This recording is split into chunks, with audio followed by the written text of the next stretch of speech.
Hello, everyone. It's Lee Henson, president and founder of Agile Dad, and it's time for today's episode of the Daily Stand Up. So, without any further ado, let's get started. I had a question posed and thrown my way asking me, they said, now, Lee, you have the project management professional. You've got the PMP certification. Indeed, I do. I also have the certified Scrum Trainer certification, as well as many other scaled frameworks, Agile certifications, Scrum certifications, etc. And a question came to me: which way is better to do your project? Is it better to use Agile? Is it better to use Waterfall, and why? Now, at first, I kind of laughed. I thought I was being set up. I thought this was one of those things where somebody thought it was funny to ask me, which one's better, Agile or Waterfall. So that they could hear me say, don't go chasing waterfalls or something funny like that, right? But then I realized that they were completely being serious. And their point, and I want to make sure I get to this point, was very sincere. They mentioned to me that in many cases where they tried to apply agile principles to the project that they were working on, to the product or service they were working on, that they found that they were falling back into traditional habits because, well, the project may have been better suited for more of a waterfall project management practice. Now, many purists out there and agilists out there are thinking to themselves, how could you? How could you say there are some projects or products or services that are more suitable for waterfall type process? And the truth is, they are out there, right? What I can tell you is this: there are principles that come from traditional project management, from traditional waterfall project management, that still hold true in Agile, just as there are things you can do inside of a traditional project to make them more agile without having to be a fully agile project.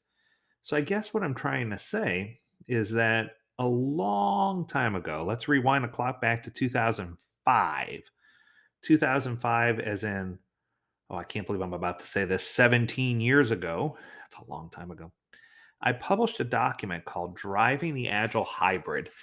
And at that point, when I published this document, I was the black sheep of the entire Agile community. People thought I was nuts.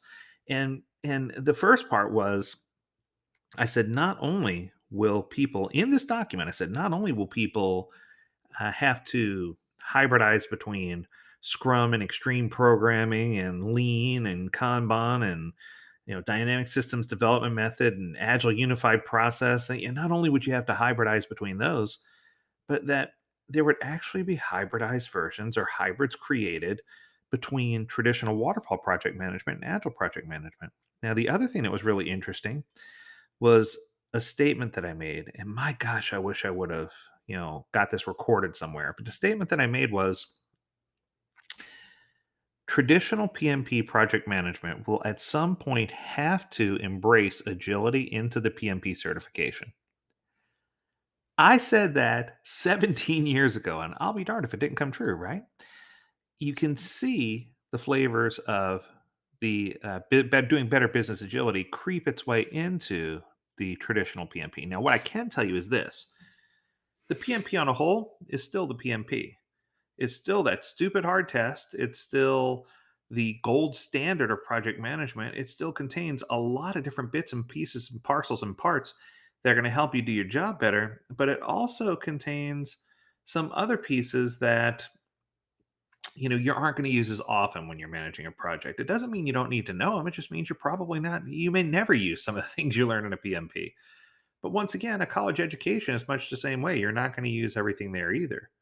But here comes the part that's going to blow your mind. In an Agile project, you're not going to do everything that Agile projects call for. Not every Agile project requires you to have every Agile meeting, for example.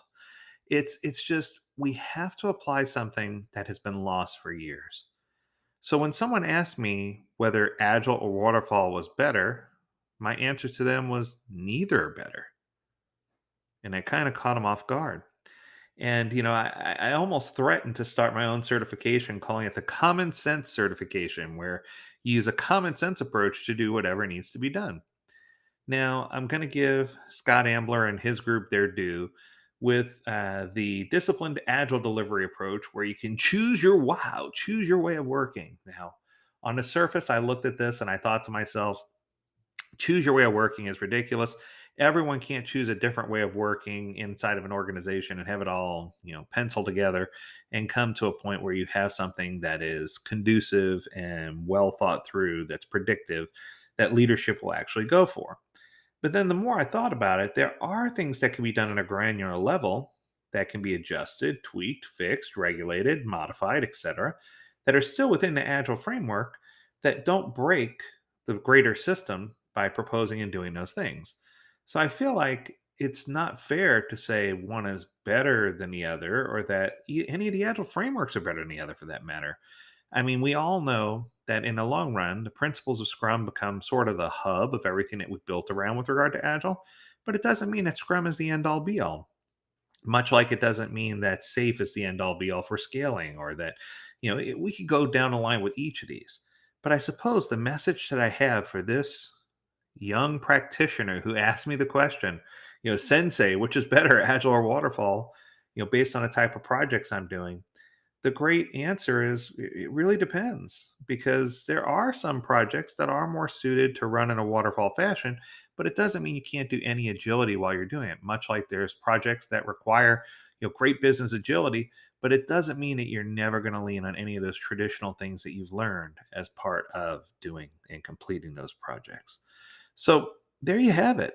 I almost hate to say there is no answer, but the answer is that any doctrinal answer, any kind of dogmatic answer, is the wrong answer. That we must take a pragmatic approach, and that we must do, let common sense prevail and do what common sense tells us to do. And if we do those things, that's how we're going to have success in our projects. Now, I do want to close by saying this doesn't mean that you shouldn't have any type of formalized way of saying this is what we hope to do, or this is how we hope to do it, because that's not at all what I'm saying either. What I'm trying to say is we need to work together to formulate the best way inside of our organization to set some practices and guidelines in place, establish an internal Agile center of excellence based on those guidelines and principles without being completely dogmatic, and use a pragmatic approach to solving, big real world problems and objectives, and delivering high quality products and services. That's going to do it for today. I hope you enjoyed this episode.